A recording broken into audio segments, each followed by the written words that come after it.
Alright Dr. Nyezi, i-stroke isiyini futhi ke sidalwa yini? Okay, ngiyabonisa kakhulu. I-stroke noma isifo sohlangothi kuyicondition ethinta kakhulu igazi. Shothi singathi ngesilungu it happens when the blood supply to the part of the brain is interrupted noma reduced. Shothi nje isifo esenzeka egazini mayela kugeleza khona igazi. Then bese affecta nobuchopho ke then ke mhlambe ethola ukuthi mhlambe igazi alisahambi kahle liphazamisekile mase kunciphile bese kuvaleka ama cells ke then ke bese kuba into nje into yobuchopho into yegazi into yokuvaleka kwemithambo into ye-energy into ye-oxygen so ihlanganisa konke so makuphazamiseka konke le process i-process oyichaza kahle medical ukuthi ihamba kanjani so uma iphazamisekile ke then umchopho ke then ngemuntu uyashaywa i-stroke and ngiyathanda lesigama lokuthi ushawa i-stroke ngoba shothi i-stroke uyachaza ngoba medical uchaza nga psychology kodwa ichaza futhi ngokamoya ka spiritual mawuthi ushawa i-stroke kodwa nje i-stroke yinto kodwa iphazamisa kakhulu ukugeleza kwegazi blockeke igazi linciphe noma lilime then ke bese ukuthi ke manje i-oxygen noma ama-nutrients ala egazini then bese yaphazamiseka umuntu bese yashayeka. Alright, ake ngize la before ngize la ake ngizela kuqala mhlambe ke kunalabantu abaphuza ngicanga ukuthi dokotela wena vele lezi zinto awuhlangani nazo akunenkinga bese kuthiwa mhlambe athi umuntu ngakusasa nginebhabhalazi ngike ngezwa omunye umuntu athi kusuke igazi angazi liba ama-clots something like that makuthiwa sikhuluma ibhabhalazi ukuthi akakwazi ukudla akuvukeki uphelelwa amandla kuthi akaphalaze akwenze kulutho akwazi ukukhulumeka wathi omunye hayi igazi lisuke liphenduke ama-clots because nisuke niphuza kuphela amanzi aniwaphuza ukuthi igazi liflowe kahle kuliqiniso kangakanani lokho noma makuthi kuliqiniso kuyathinteka yini la ukuthi i-stroke bese siyangishaya kahle kahle uma umuntu ophuza kakhulu utshwala noma mhlambe ukubhema kakhulu usuke use-riskini enkulu ngoba phela uma uphuzile kwenzeka noma yini futhi kuyaphazamiseka yini blood pressure ukugeleza kwegazi into yakhombona ngithe i-affecta kakhulu i-oxygen noma ama-nutrients futhi konke lokho kudingwa igazi kudingwa umzimba kuyathinteka la so uma umuntu okudlile kakhulu ophuza kakhulu ukubhema kakhulu ukudla ama-drugs even i-high pressure iyakwazi ukuthi ikhuphuke kakhulu so umuntu wena osuke usengcupheni nje ukuthi kungenzeka noma yini esimeni sakho sempilo ka-medically psychologically nayo yonke indlela so yes ngiyavuma ngithi usuke use-riskini enkulu ma umuntu ophuza kakhulu ubunokubhalaza nomhlezi nokudlile everyday wona hlezi nje unokubhiya utshwala so into kanjani iyaka-affecta kakhulu i-substance abuse nje iyingozi kakhulu when it comes to isifo sohlangothi ngoba kwenza ukuthi imithambo yakho ingasebenzi ngendlela efanelekile kunjalo ngithi ma ekuseni uvuka ukhathele uvuka ungena energy uvuka dehydrated uwomiwe uyabona nje so isimo sakho sempilo suke siphazamisekile kakhulu so nanokuthi kubaningi vele ama-causes noma mhlawumbe izinto eziyingxenye ukuthi ugcine uba se-risking stroke njengoba ngikhuluma ze-BP u-high cholesterol amafutha amakhulu asemzimbeni mhlawumbe nawe ukukhuluphala kakhulu mhlawumbe awudrimi awuna-activity physical uhlezi ulele yabo kuba kuningi-ke nokomndeni kuthiwa ukuthi mhlawumbe la ekhaya vele ukhona beke abashawa i-stroke noma mhlawumbe abaney'nkinga zenhliziyo noma zegazi nanani so umuntu kanjalo usuke se-riskini kodwa-ke maningi-ke ama-risk factors nama-causes kodwa yes phuza ngokweqile ubhema kakhulu ungayinakekeli ungadli yabona nje impilo yakho ise-riskini enkulu ukuthi ungaba ne-stroke sike sakhuluma 3 weeks back sikhuluma ngendaba ke yokuvala izinto makuthi lento yayifike ngawa siyivale ingabe saqhubekele ezizukulwaneni ngiyakuzwa njengamanje dokotela uthi indaba ukuthi uma uthi emndenini ukwaba khona oshaya i-stroke mhlawumbe noma esingamshaya noma esingamshaya that means dokotela ungangivumela yini mangithi dokotela shuthi emakuthi ngishaya i-stroke noma ugogo wami washaya i-stroke mina mayigogo vele washaya i-stroke waze wadlula nge-stroke shuthi leyo nto leyo kungamele siyivale as ifamily Yes, ngiyabonga umbuzo wakho sisolwazi. Into ebalekile la ufuna uwazi umndeni wakho uzazi izifo zonke nangaphandle kwe-stroke zonke izifo ezingama-dead disease omndeni. Ngoba zonke lezo zifo lezo zise-riskini like o-cancer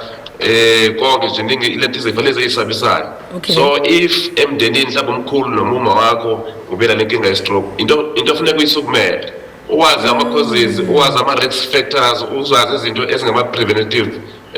izinto ongazenza ukuprevent kulento lena ingakwehleli ukwazi ama-signs nama-symptoms ukuthi uma sesekunyonyobela yini ofuneka kuyenze. So nanokuthi mhlawumbe masike sakushaya masekuphinda sibuya sesinobungozi kakhulu mhlawumbe ungafa mhlawumbe ungakhubazeka.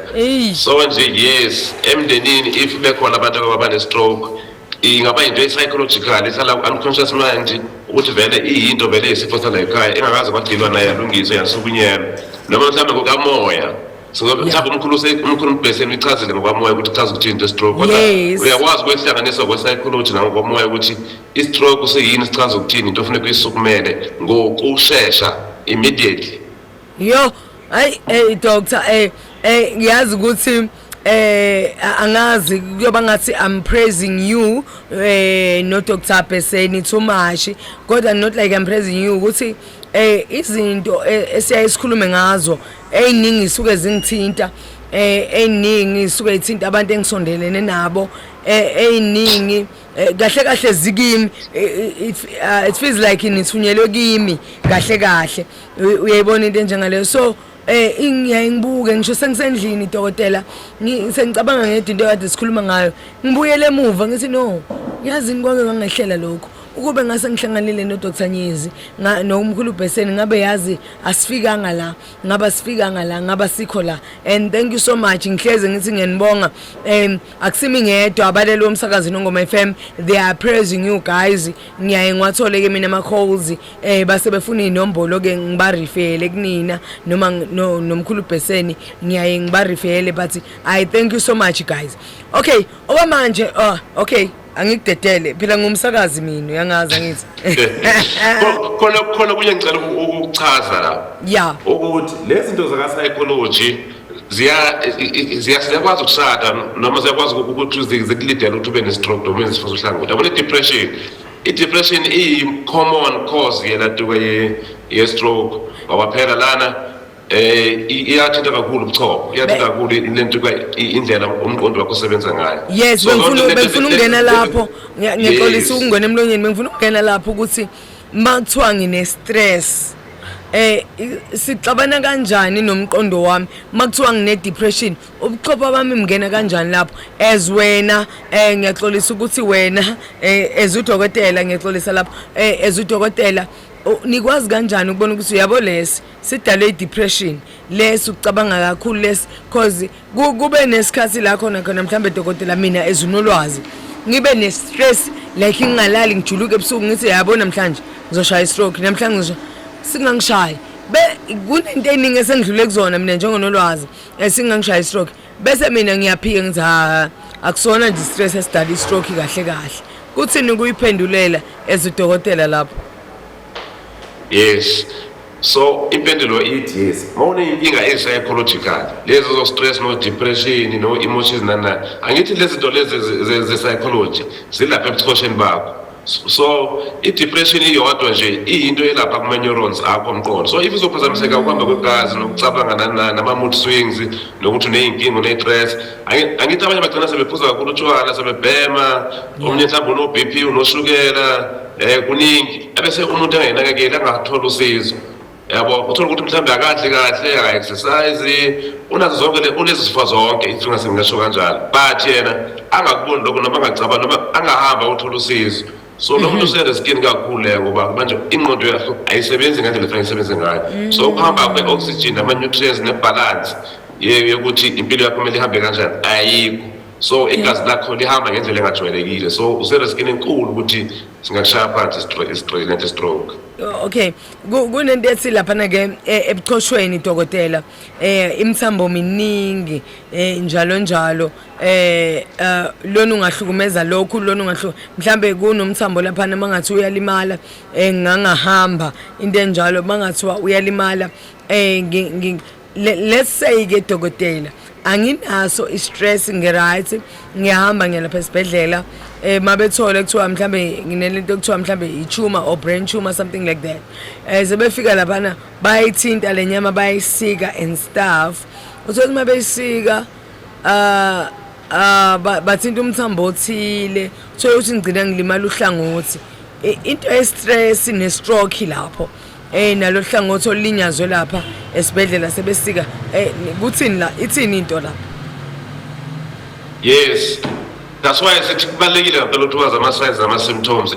e-stroke sisodwa ukuthi umuntu uma enelento ezoba ne-stroke noma ezoba nenanto uhlangothi nakho ukubonakala ngawo and nawo ama-risk factors naye futhi impilo yakhe lo muntu lo ngoba phela nawuthi odokotela benzeni kodwa okwe-stroke kuhamba kodwa kuhlangane nemithambo negazi nokugeleza kwegazi nayo yonke into ama-blockage kanye nokushoda kwegazi. So yes, if kungenzeka iphutha kanjalo ube nebhadi esibhedlele useriskini enkulu ngoba phela sisebenza ngegazi sisebenza sikhuluma nge-stroke esithinta igazi nemithambo nema-oxygen nama-nutrients. So if kungenzeka iphutha elikhulu ekugelezeni kwegazi lento engqondweni yakho so kuningi ongaphazamiseka with lama-risk factors ukuthi wena mhlawumbe umuntu one-stress umuntu okhuluphele kakhulu umuntu obhemayo umuntu ophuza kakhulu lapho konke esikhuluma ngakho ku-family naloko ukamoya because ekugcineni uma ugula yonke into inesizathu awuvele ugule nje kuthiwa uyagula yonke into isuke yenzeka because of 1 2 3 ofuna ukulungisa impeni yakho. So yes sikwenzeka lelo phutha lelo esibhedlele noma kungenzeka noma yini ethinta ubuchopho negazi useriskini ukuthi ungashawa i-stroke. Alright, Nongoma FM 88.3 we play you lessons criminal phana no Dr. Nyezo psychologist life coach esikwazi ukuthi ke akululeke ngokomqondo umqondo wakho nje mawukuthi umuntu ocabanga kakhulu ngike ngahlangana nomuntu Dr. Nyeza athi ena ngiyayinguza ukukhuluma ngodokotela but mina nginento yokuthuka angiyathuka angazi ngayichaza kanjani mhlambe mina ngokuyibona ngave nathi ama panic attack something like that uthi ngiyathuka and ekuthukweni kwami ngiyayingizwa ngishawa ikhanda ngishawa uvalo ngiphelelwa amandla mhlambe uDr. Nyezi lezi ngathi mina ngosami angazi but ngowesingisi ama panic attack mhlambe masithi sikhuluma ngama panic attack dokotela ayasitholela yini ukuthi sishawe i-stroke kakhulu i-anxiety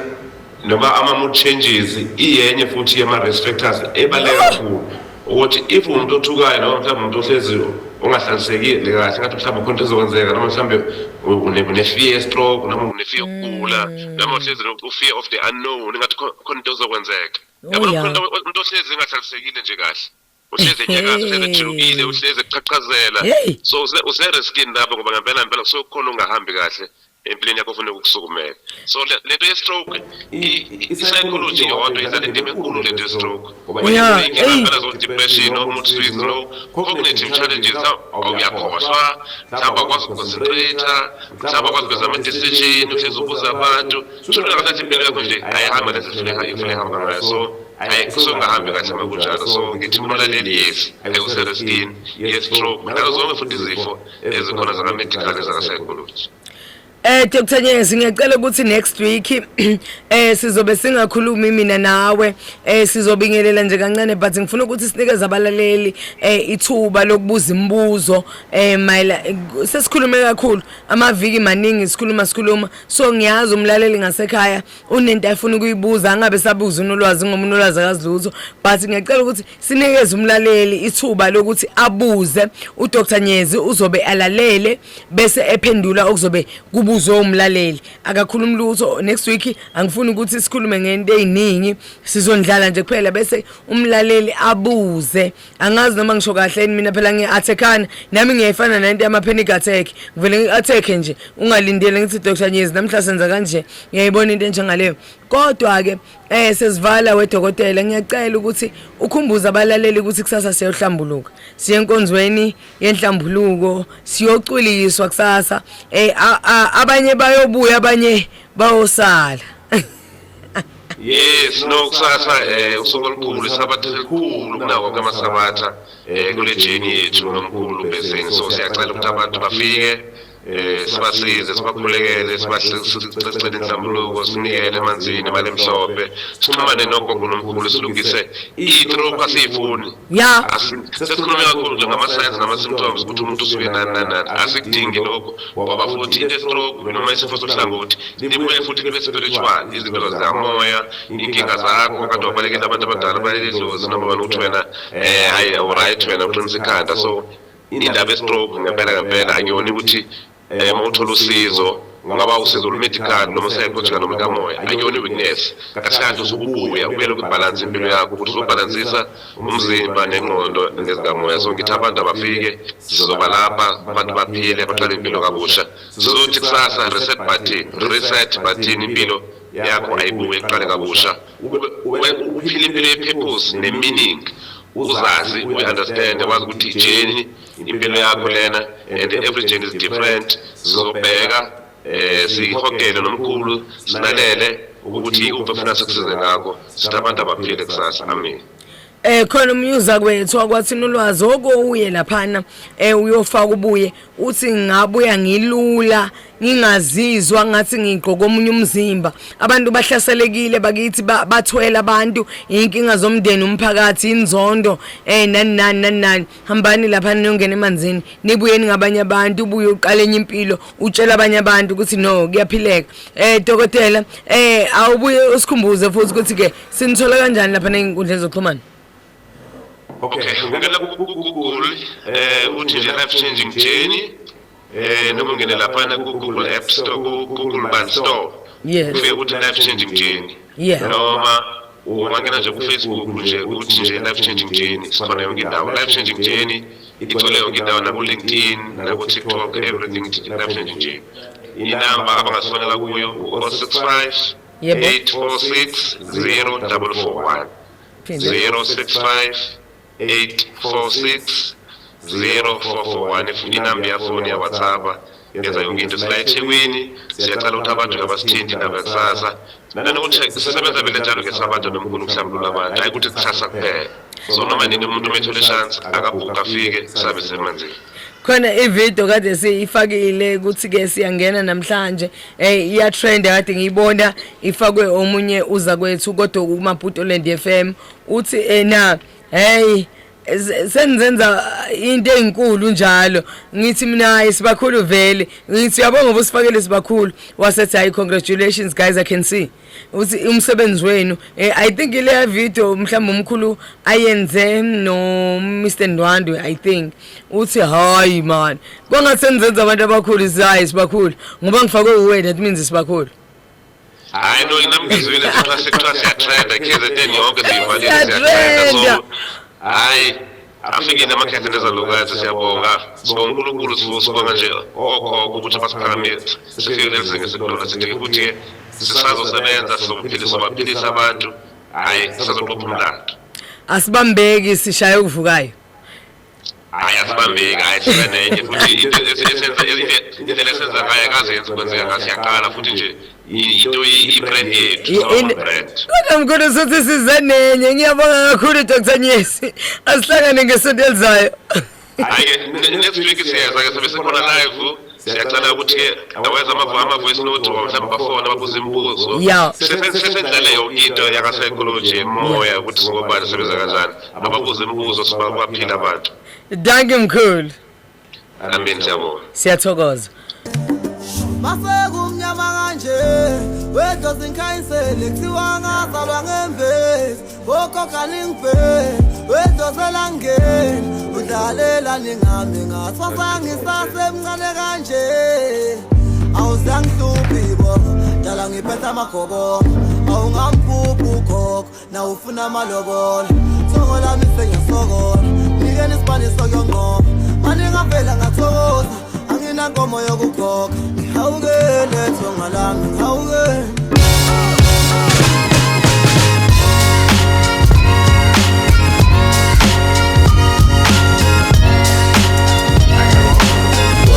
Nongoma FM 88.3, we play, you listen.